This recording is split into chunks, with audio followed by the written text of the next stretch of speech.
Yes, we Excellent. can. And Hey, you can. welcome aboard, everybody, to NLCC Adventure Awards and Sunset Ceremony for 2021. First, I'd like to welcome our guest of honor today is Commander Glenn Wolfrey.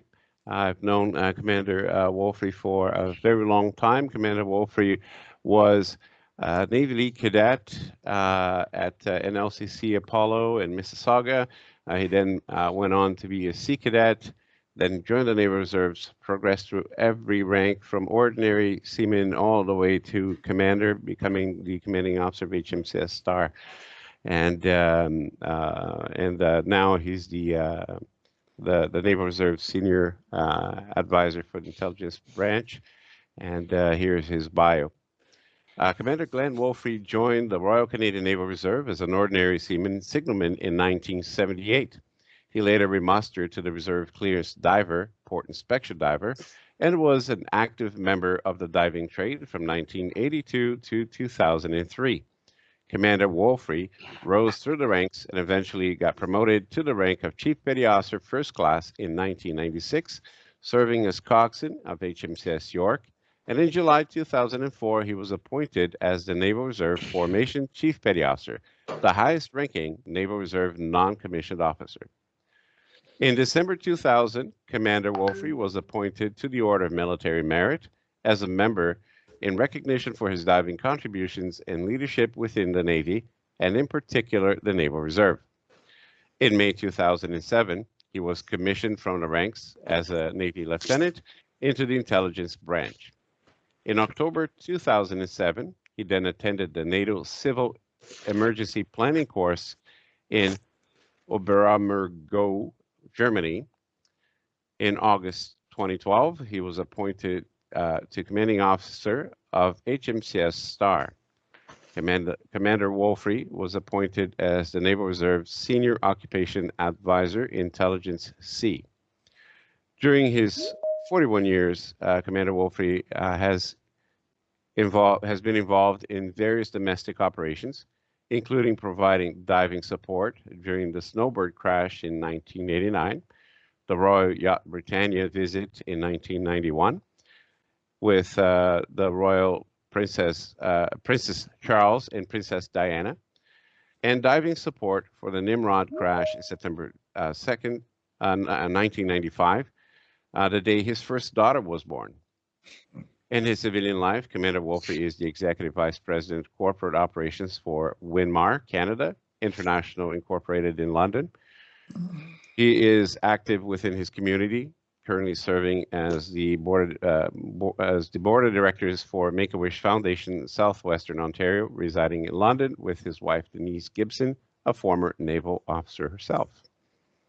And that is our guest of honor. Thank you, sir, and welcome aboard. Thank you, Seal. Appreciate that. All right, so now we'll have the ceremony colors. So we ask everybody to just look straight at the camera and in attention position, and we'll have our colors, cadet style.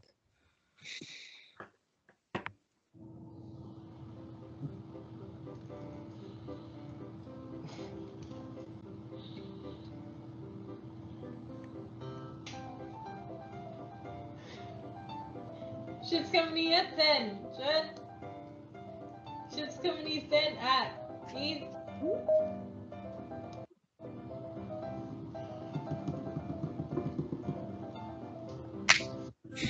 And cadets on parade. Permission to carry on. Carry on.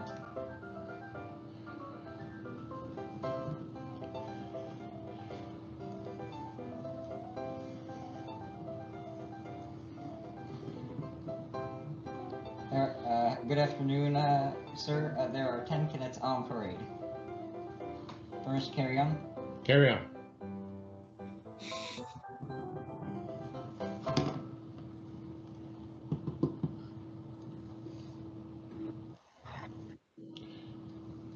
Ship's company out of 10. 10. Ship's company facing aft, left, right, and about. Turn.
Company facing inboard, left, right, and about. Turn.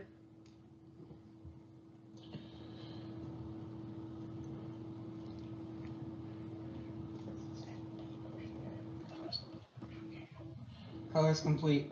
Permission to carry on? Carry on.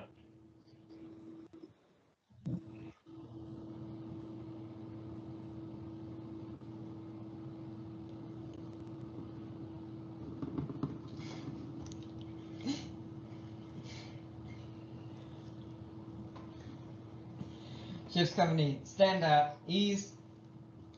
Ship's company, attention. Ship's company, dismissed.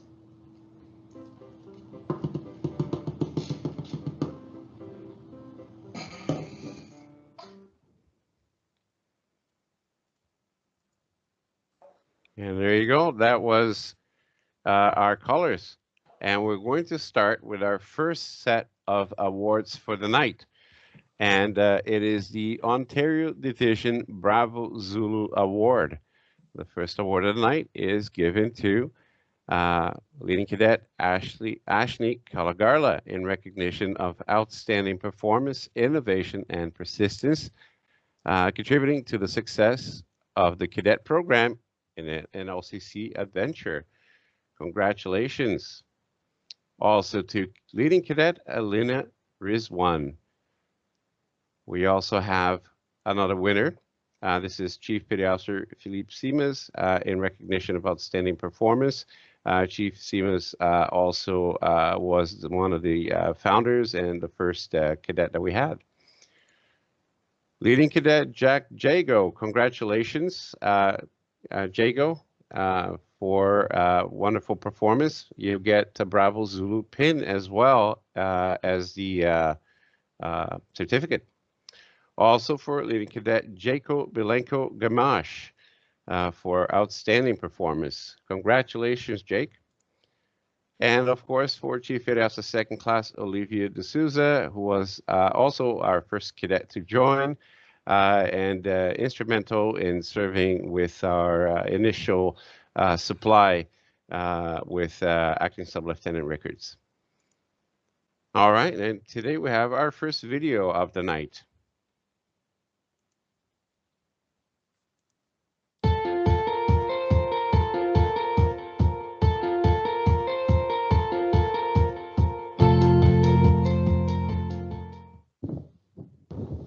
Hi everyone. In order to announce the next set of awards, I'm here in Hamilton, Ontario, next to Canada's fighting ship, HMCS HAIDA. HMCS HAIDA fought in World War II during the Battle of the Atlantic and also the Korean War. Let's find out a little more about her. Here's an AMI This Week shortcut with Alex Smythe. The sound of crashing waves, the roar of engines churning, and the bang of gunfire.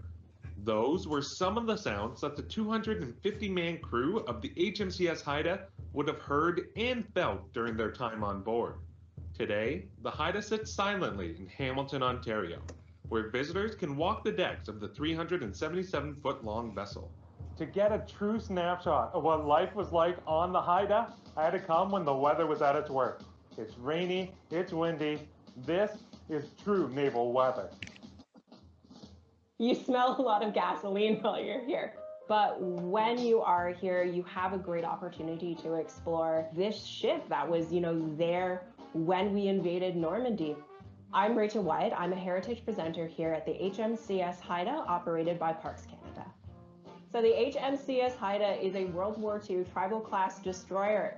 The HAIDA is the fightingest ship in the Royal Canadian Navy. We earned that moniker for our 20 years of service and for sinking 14 enemy vessels. That was the most that any Canadian ship had managed. On board the HAIDA, you were surrounded by a myriad of rooms and corridors that display the ship's original features.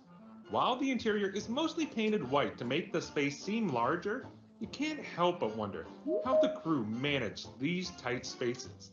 Fortunately, this iconic piece of Canadian military history offers some activities for visitors who want to immerse themselves with the past. There are some interesting features of the radio room. It's one of the few places on the ship where you'll actually see wood, particularly on the walls. That's because wood is a better sound insulator than metal, so it helped to keep the sound of those messages there in the room. Rachel gets me to spell out the ship's code, CGJD, while referring to a Morse code chart in front of me. We're going to start with C. Okay, so it is a dash dot dash dot. Yep. Right, so Okay. then we need G. G, so dash dash dot. J. J is dot dash dash dash. And then D. D, dash dot dot. There we go. So that's it. That is our name in Morse code.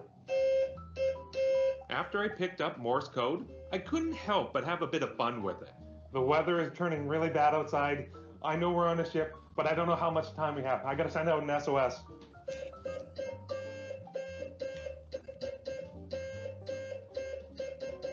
Hopefully someone hears it. During downtime, the main crew would have been in the mess halls, where they relaxed, ate, and even slept using hammocks. Now, getting into a hammock was a bit of a feat. Yeah. So you can see here that there's really no ladder. This hammock is about 4.5 to 5 feet off the ground right It now. is, yes. And so to get into a hammock, you actually have to go through one of these bars. Okay. And you're basically doing a pull-up to get in. Alrighty, well, I guess I gotta give it a try if I Gotta want to give it a experience life try. as a sailor. I grab onto the overhead bar and hoist myself up. Oh, aha! Success! I can't believe I did it! Now just for a relaxing sleep. There was no time to rest, however, as there was work to be done with the ship's main guns. So with our 4-inch twin high-angle gun, one of the things that we really love to let visitors do is to level the gun. So that is to raise and lower the barrels.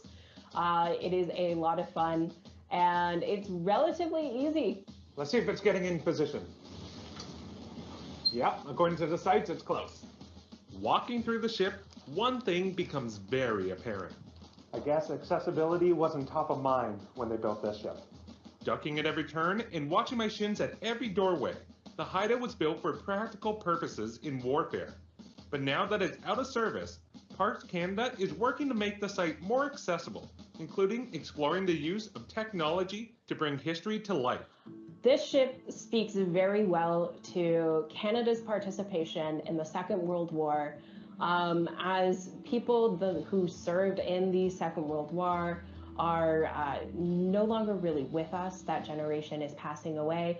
This is an opportunity for people to come and stand where that history took place, to hear the stories and to learn them and make a real meaningful connection. If you want to learn more about this amazing ship, visit pc.gc.ca/HAIDA.